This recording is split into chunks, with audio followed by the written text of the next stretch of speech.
እኚህን አባት ብፁዕ አቡነ ናትናኤል ታስረዋል። እንደምታዩት ኢትዮጵያን ቅድስት ሀገር ኢትዮጵያ ያስባሉ አባቶች ባለክንፎቹ ጉግል እና ዩቲዩብ የሚባል እምነት እኮ አለ። አሁን ቆሎ ዋቢ ወረዳ 8 ኪሎ ሜትር ገባ ብላ በርቂቱ የምትባል አካባቢ አለ። ትናንትና የተከሰተ ነገር ነው። ዛሬ ማታም ተከስቷል። ኦርቶዶክሳውያን እጅግ የምንወዳቸው አቡነ ናትናኤል ታስሯል የሚሉ የተለያዩ መረጃ ምንጮች እየወጡ ይገኛሉ። በአርሲ ምድር ዛሬም ድረስ ግፍና ግድያዎች ቀጥለዋል። እህል እስከ ማቃጠልም ደርሷል። እነዚህንና መሰል መረጃዎችን የማካፈላችሁ ይሆናል። እስከ መጨረሻው ድረስ አብራችሁ እንድትቆዩ ጠየቅኩኝ። ወደ ዛሬዎቹ መረጃዎቻችን እንሄዳለን። አብራችሁ ቆዩ። እኚህን አባት ብፁዕ አቡነ ናትናኤል ታስረዋል። እንደምታዩት ነው። በአርሲ ግድያ ብቻውን ድምፅ በመሆን ለሰማዕትነት የተዘጋጀ አባት ዛሬ በመንግስት ኃይሎች ታሰሩ አለ። አሁን እስር ልታለማምዱን የፈለጋችሁት የአባቶችን እስር ቤት፣ የጳጳሳት እስር ቤት፣ የካህናት እስር ቤት፣ የዲያቆናት እስር ቤት፣ የኦርቶዶክሳውያን እስር ቤት፣ የምዕመናን እስር ቤት ልታዘጋጁልን ነው። ለመሪ ጌቶች፣ ለካህናቶች፣ ለሊቃውንቶች አዘጋጃችሁ እስር ቤት። ለፓትርያርክ ሳላዘጋጃችሁ ይህን አጀንዳ የከፈታችሁ ሰዎች ምን ፈልጋችሁ? እኛ አባቶቻችን የምንጠይቀው ድምፅ እንዲሆኑን ለልጆቻቸው እረኛ እንዲሆኑ እንጂ እንዲታሰሩብን አይደለም። የትኛውንም አባት እንዲታሰር ፈቃድ አንሰጥም ማለት አንጠይቅም። ሁላችሁም እንደምታውቁት እንግዲህ አቡነ ናትናኤል የአርሲውን ግድያ ከተቃወሙ አባቶች መካከል የመጀመሪያው ናቸው ልንል እንችላለን። ማለት አቡነ ናትናኤል እንግዲህ ብፁዕ አቡነ ይስሐቅ የወላይታ ሀገረ ስብከት ሊቀ ጳጳስ የነበሩት እሳቸው በሆስፒታል ደረጃ ሄደው ጠይቋቸው ነበር፣ የተጎዱ ኦርቶዶክሲያን ማለት ነው። እንግዲህ በዛው የመድኃኔዓለም በ27 ማለት ነው ብፁዕ አቡነ ናትናኤል ደግሞ ይህን ግድያ በመቃወም ለማን ነው ድምፃችንን ከፍ አድርገን ማሰማት የምንችለው? አሁንስ ግድያ መስማትም በጣም መሩናል፣ ሰቅጥጦናል የሚል የአባትነት መልእክታቸውን ካስተላለፉ በኋላ የተለያዩ ሶሻል ሚዲያዎች ላይ ታስሯል የሚሉ መረጃዎች እየወጡ ይገኛሉና እነዚህ ነገሮች ውሸት ናቸው። ምንም አልታሰሩ። ግን ታስሯል የሚለውን ዘመቻ መቀስቀሱ ለምን አስፈለገ? እኚህን አባት ለማሰር ታስበዋለን? እውነት ይህን ነገር ለማድረግ ካሰቡ እንዲቆጠቡ ነው። ምክንያቱም ብዙሃን አባቶቻችን ድምጻቸውን እንዲሰጡን ከጎናችን ሆነው የሚደረጉብንን ነገሮች እንዲቃወሙ ከፊት ሆነው እንዲመሩ ነው እንጂ እኛ እንዲታሰሩ አንፈልግም። መታሰርም የለባቸውም። እና እዚህ ቀጣዩ መረጃ ሰምተን እንመለስ። 8 ኪሎ ሜትር ገባ ብላ በርቂቱ የምትባል አካባቢ አለች። ትናንትና የተከሰተ ነገር ነው። ዛሬ ማታም ተከስቷል። ይሄ ነገር እዛ አካባቢ ላይ ክርስቲያኖች በብዛት የሚኖሩበት ሰፈር ነው። ነገር ግን ይህን ነገር የሃይማኖት ተቋማት ጉባኤ እንደምታስታውሱት ክርስቲያኖች አልሞቱም፣ እኩል ነው የሞቱት፣ ከሙስሊሞችም ከሌላ ቤተ እምነትም አለ ብለው አድባብቶት እንዳለፈ የምናስታውሰው ነገር ነው። ታዲያ ያንን ነገር ለማረጋገጥና ተጨማሪ ችግር እንዲፈጠር በማድረግ በዚሁ ቀበሌ ላይ በበርቂቱ ቀበሌ ላይ ክርስቲያኖች ከሙስሊሞች እንዲጣሉ አድርገዋል። ይህ ብቻ አይደለም፣ የቦምብ ጥቃትም ጭምር ነበረ። የሚያሳፍረው ነገር ይህ አይደለም። የመንግስት አካላት ትናንትና ምሽት ላይ የመንግስት አካላት የኦሮሚያ ፖሊሶች ማለት ነው 60 ኩንታል የሚሆን ወይ ደግሞ 6 ክምር የሆነውን ጤፋቸውና ስንዴያቸውን አቃጥለውባቸው ሄደዋል። ይሄ የመንግስት አካላታቸው እንደዚህ ያደረጉት ያሉት ፖሊሶቹ ክርስቲያንና ሙስሊም ተጣልቶላቸው አልበርድላቸው ሲላቸው እንደፈለጉት ውጤት አላመጣላቸው ሲላቸው ተመልሰው ድጋሚ ትናንትና ምሽት ላይ ፖሊሶች የክርስቲያኖችን ማሳ ላይ ገብተው 6 ክምር ወይ ደግሞ 60 ኩንታል የሆነውን ሰብላቸውን አቃጥለውባቸው ነው የሄዱት። ይሄ የሚያስፈልገው ምንድነው? ክርስቲያኑ ከሙስሊሙ እንዲጣላ መንግስት የሚሆን የሃይማኖት ተቋማት ጉባኤ እየፈለገው እንደሆነ በጣም ትልቅ ማሳያ ነው። ክርስቲያኖች በበዙበት ቦታ ላይ አሁን ሌላ ጠብ እያስነሱ ነው ያሉት፣ ሌላ ቦታ ላይ ደግሞ ኦርቶዶክሳውያን እንዲጨፈጨፉ እያደረጉ ነው ያሉት። ይሄ የሚያሳየው ምንድነው? ክርስቲያኖች ባነሱበት ቦታ ላይ ሙስሊሞች እየጨፈጨፏቸው እንደሆነ ሁሉ እዚህ ጋር ደግሞ ክርስቲያኖች በበዙ ቦታ ላይ እኮ ሙስሊሞች እየተጨፈጨፈው ለማለት ለማስባል የራሱን ድራማ እየሰራ ይገኛል። በጣም አስነዋሪ ነገር ነው እየተደረገ ያለው።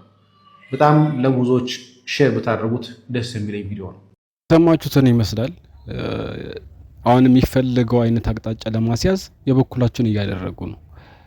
ዛሬም ድረስ የሚገደሉ ኦርቶዶክሳውያን አሉ፣ እህላቸውን እስከ ማቃጠልና ከኦርቶዶክሳውያን በኩል ሌላ አጸፋዊ ምላሽ እንዲነሳና ግርግር እንዲነሳ ነው እየተፈለገ ያለው። በዚህ ደረጃ መሄዱ እንግዲህ የሚጠቅመውን አካል ይጠቅመዋል፣ እኛን ደግሞ ይጎዳናል። ይሄ ነገር አስፈላጊ ስላልሆነ ማለት ነው። ግን እስከ መቼ ድረስ ዝምታን እንደምንመርጥ ባይታወቅም አሁን ድረስ እንደዚህ አይነት ነገሮች ተጋግለው ቀጥሏል ማለት እንችላለን በአርሲ ላይ። እስቲ ቀጣዩ መረጃችን እንስማና ወደ ሌሎች ጉዳዮች እንሄዳለን። አንድ ደቂቃችሁን ብቻ ወሱኝ። ይህንን ሰው በደንብ አድርጋችሁ እናመሰግናለን በሉልኝ። ለብዙዎች ተደርሶ ብዙዎችም እንድናመሰግነው ቪዲዮ ላይ ኮሜንት ሴክሽን ላይም ደግሞ እናመሰግናለን ወንድማችን እያላችሁ ጻፉልኝ። ቪዲዮን በደንብ ኮፒ ሊንክ ሪፖስት አድርጉትኝ። በአርሲ ውስጥ ከተጨፈጨፉ ኦርቶዶክሳውያን መካከል ከመትረፍም በላይ እግሩ እንዲቆረጥ በሐኪሞች ውሳኔ የተላለፈበት ይህን ሕፃን ታስታውሱታላችሁ። እንደምታውቁት የወንድማችን ደግሞ የአርቲፊሻል እግሮችን የሚሰራ ተቋም አለው። እዛ ላይም ደግሞ እንደተሰማራ ታውቃላችሁና ለዚህ ለተጎዳ ኦርቶዶክሳዊ ወንድማችን ቁስሉ ከደረቀለት በኋላ እስከ 18 ዓመት እስኪሞላው ድረስ አስፈላጊውን ሁሉ የአርቲፊሻል እግር እየሰራ እንዲንቀሳቀስ እንደሚያግዘው ቃል ገብቶለታል። በዚህ ሰዓት ላይ የሚያስፈልገን ከድምፅ ከመሆን በተጨማሪ እንዲህ አይነት መፍትሄ ነውና ይህን ወንድማችን ዛሬ ሁላችሁም እንድታመሰግኑ ትጠይቃችኋለሁ። አድርገን ልናመሰግነው ይገባል። ይህ ወንድማችን ያደረገው ነገር በቀላሉ የሚታለፍ ጉዳይ አይደለም። ይህ ሕፃን ልጅ ታዳጊ እንግዲህ ገና እንኳን በስነ ስርዓቱ እንኳን መሮጥ እንኳን በአግባቡ ሳይችል ነው በማህተቡ ምክንያት እግሩ እስከ መቆረጥ የደረሰው እና ለዚህ ታዳጊ ደግሞ ይሄን ነገር ማድረግ ትልቅ የበረከት ስራን ይሰራው። ሁላችሁም ልታመሰግኑትና ልታከብሩት የሚገባ ሰው ነው። እግዚአብሔር ይስጥልን ለማለት እንወዳለን። ሌሎች ጉዳዮቻችንን ይቀጥላሉ። አብራችሁን ቆዩ። አርሲ ላይ ስለተገደሉት ልሰራ ብዬ ቪዲዮ ምን ሐሳብ ላቅርብ? ስለመገደላቸው ተናገርን፣ ኦርቶዶክሳውያን ስለመሆናቸው ተናገርን፣ ከነፎቶአቸው ከነስም ዝርዝራቸው ከእያንዳንዱ ነገር በቃ ለተለት ስለሚሆነው ስለ እያንዳንዱ ያላወራ ነው ያላነሳ ነው ሐሳብና ጉዳይ የለምና አሁን ምን ልናገር?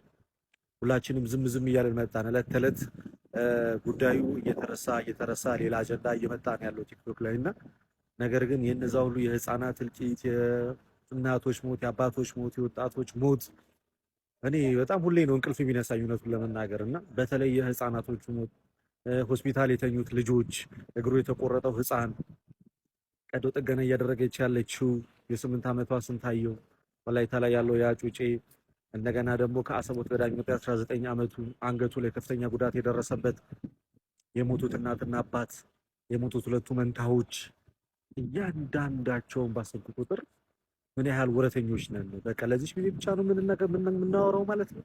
እቹ ናት በቃ የኛ ድምጽ፣ እቹ ናት የኛ አባ፣ እቹ ናት የኛ ወሬ። በቃ አለቀኩ ማለት ነው። በእውነት እየተረሳ አልመጣም። ገና 2 ሳምንት እንኳን ሳይሆነው በቅጡ ማለት ጉዳዩ እየተረሳ እየተዘነጋ መጣና አዘንኩኝ በጣም። ከዚህ በላይ ምንም ማድረገው ነገር ስለሌለ እኔ ተረፈችዋን ያችን ትንሽዬዋን ሕፃን እናሳክማታለን ከእግዚአብሔር ጋር ብዬ አምናለሁ።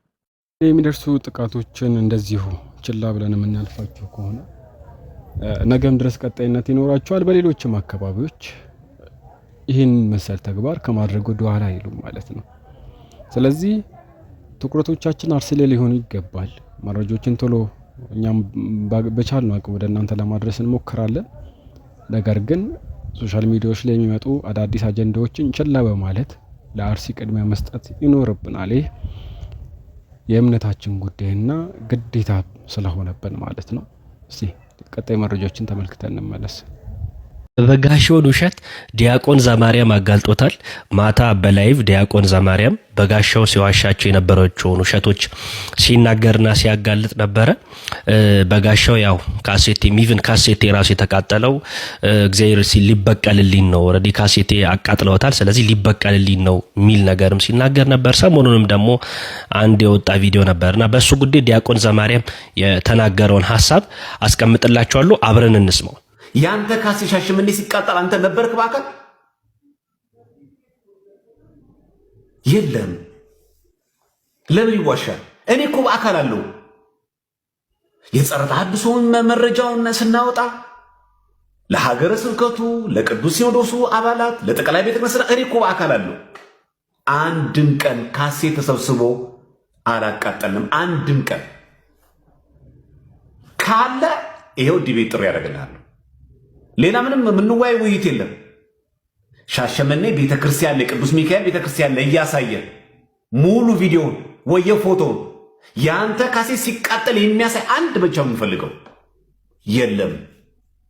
ካለ እና በመረጃ ከመጣሽ ማርያም ታምጣሽ። ለምን እንደ ጻድቅ ጌታ ይወዷል ያንተን ውሸት? አሁን የሰራው ቪዲዮ ላይ የለጠፍከው ያ ፎቶ በእውነት ሻሸመኔ የተቃጠለ ነው?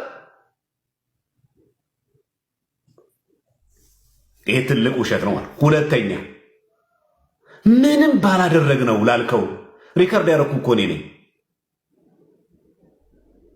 ቀድሞ ሐዋሳ መጣ፣ የግቢ ተማሪዎችን ሰበሰብክ፣ ከቤተክርስቲያኑ ጭመራ ግብር አከናወን። ከዚህ ተከትሎ ነው ቴዲ ነኝ ሐዋሳ ነኝ ምኖረው ብዬ ደውዬ አናግሬያለሁ። ይሄው ሪከርዱ ተለቋል እኮ ማንም የሚደብቀው ሀቅ አይደለም። ቤተ ክርስቲያን በአስተምሮ ደረጃ ችግር አለባት ወይ ብዬ ጠየቅኩ። ማዕት አልከኝ። ሪከርድን ሲደግመ ስማው። ኤአይ ነው እሱ። እንደውም እኮ ከራስ አንደበት እንደውም እኔ በስልክ ብዙ ማውራት አልወድም፣ ጌታ ግን አንተን አናግሮኛል ብለህ የተናገርኩ አንተ አይደል?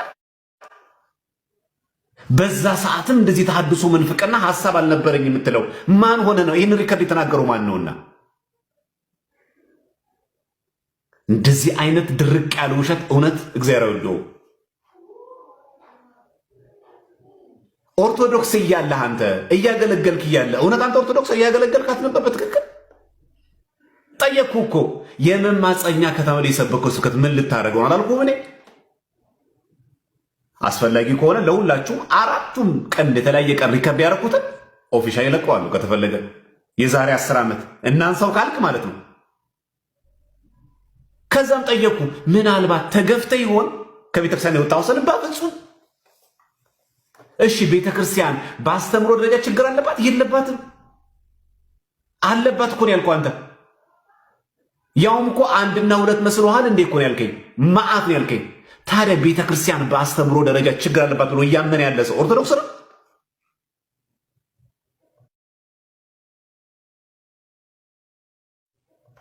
ቤተክርስቲያን በአስተምሮ ደረጃ ችግር አለባት ብሎ የሚያምን ሰው እሱ ኦርቶዶክሳዊ ተዋህዶ ነው?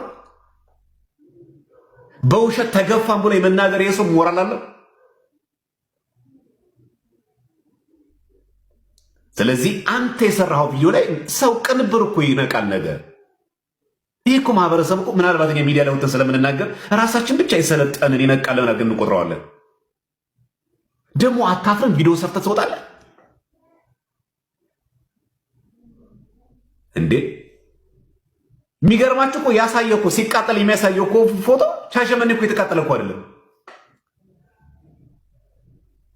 አንተ ጀግና ከሆንክ ይኸው በኦፊሻሉ ምነግርህ አንተ ብቃቱ ካለ ሻሸመኔ ያንተ ካሴት እንደተቃጠለ የሚያሳይ አንድ ማስረጃ ይዘህ እንግዲህ እንደሰማችሁት ነው። ሁሉ ነገር ውሸት ነው። ወይ ቦጋሻው ሰሞኑን አገሪቱ ጦበበችው። እስቲ ትንሽ ተሮጋጋ ተዋለ እንደ በጋሻው ካሴቱ ሲቃጠል የሁሉ ቁጣ እግዚአብሔር ላይ ስለወረደ አሁን ይመስለኛል ጳጳሳቱን ፈሩ። በጋሻውን ደግሞ ብንናገረውና ብንቆጣ አሁንም ከሰማይ እሳት ይዘንባል። አሁን አባቶች ጳጳሳቱ በጋሻው ከተፋው ቁርሻት ይልቅ የኔ ንግግር ነው የሚያማቸው። እርግጠኛ ነኝ ነግራቸው። እኔ ግን በጋሻው የጭፈራ ቤት ቦዲጋርድ የሆነ ነው የሚመስለኝ እንጂ የአንድ ሃይማኖት ሰባኪ እየመሰለኝ አይደለም። እውነቱን ለመነጋገር ዝንጀሮ ጎፈሬ ሲሮዝም አንበሳ የሆነ ይመስለዋል። ለሃጩን ማዝረብረብ ያላቆመው በጋሻው ነው። እንግዲህ በጋሻው ሰሞኑን በሻሸመኔ በሞቱ ምዕመናን ላይ ያላገጡን ሰምታችኋል። ቄሱ ለምን ታረደ አትበሉ፣ ሴቶቹ ለምን ታረዱ፣ እናቶቹ ለምን ታረዱ አትበሉ። ቤተክርስቲያንም ማንቋሸሽ፣ መሳደብ፣ ክብር ማሳጣት፣ ያሉኑ ስሞችን መስጠት የበጋሻው መተዳደሪያና የገቢ ምንጭ ሆኗል። ዛሬም ድረስ ቤተክርስቲያንን በመሳደብ በማንቋሸሽ ያሉኑ ስሞችን በመለጠፍ በመስጠት መተዳደሪያው ያደረገው ግለሰብ በጋሻው ደሳለኝ ዛሬም ድረስ ቀጥሎበታል። ይህ ሰው ወደ ልቦናው የሚመለስበት ጊዜ ሩቅ ነው አንልም። እግዚአብሔር ምሕረቱን ይስጠውና ልቦናውን ይመልስለት ለማለት እንወዳለን። በሌሎች ጉዳዮቻችን እንገናኛለን። የእርሱ ጉዳይ ዛሬም ችላ የሚባል ጉዳይ አይደለም። ሁላችንም ትኩረት ልንሰጠው ይገባል በማለት የዛሬው መረጃዎችን አጠቃልላለሁኝ። በሌሎች ጉዳዮች እስክንገናኝ Justice for Ethiopian Orthodox Christians. We want justice now.